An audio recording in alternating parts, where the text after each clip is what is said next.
Home equity is the difference between your home's current market value and what you still owe on your mortgage. According to a new study by Point, millions of homeowners are unable to access their home equity through traditional loans because of shifts in the economy. Joining me now, we've got Aaron Terrazas, who is the Point economist. All right, let's back up for a second and just first talk about how Americans typically use home equity to their advantage. Can you break that down? Of course. Well, great to be here with you, Brad. Americans typically use their home equity for four things. First and foremost is home renovation. There is an increasingly aging housing stock that needs to be updated. Second is higher education. Third is end-of-life care. And fourth is paying off higher interest debt. Those are the four things that typically Americans tap their home equity for. And so your study found that two major shifts in the economy are causing millions of Americans to be locked out of accessing their home equity. Explain how the changing economy is contributing. There are really these two forces converging at the same time. And first is higher for longer interest rates. You've been talking about it. Interest rates, particularly long-term interest rates, have moved up. That means refinancing, taking cash out of the home is more expensive for a lot of homeowners.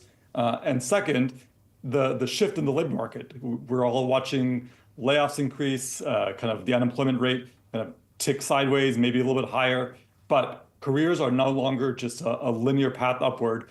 Jungle gym careers make it hard to document income, make it hard to document employment status, and that is typically what home equity lenders are looking for. So walk us through more of the stats on homeowners experience negative credit shocks in a given year. Yeah, so kind of we looked at these labor market credit shocks, things like a loss of a job, a shift into unemployment, a shift into self-employment, or even just a decline in income if someone takes a job that has lower pay than they previously had. That's all, the longer it goes on, potentially going to affect their credit score. And that means they might not be able to access their home equity. In total, we estimated about 5 million Americans, 5 million Americans with a mortgage can't access their equity. That locks up about $730 billion in home equity.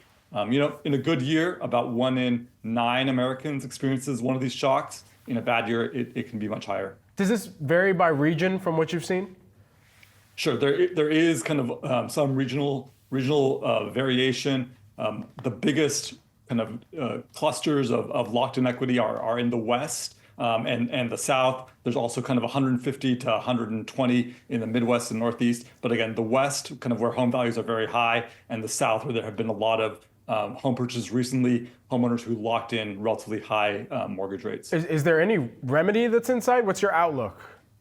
The labor market is shifting, and the reality is home equity lending has not kept up with a shifting labor market, a shifting economy. And so, instead of borrowing from accumulated home equity in the past, I think it increasingly makes sense to borrow against future home equity gains.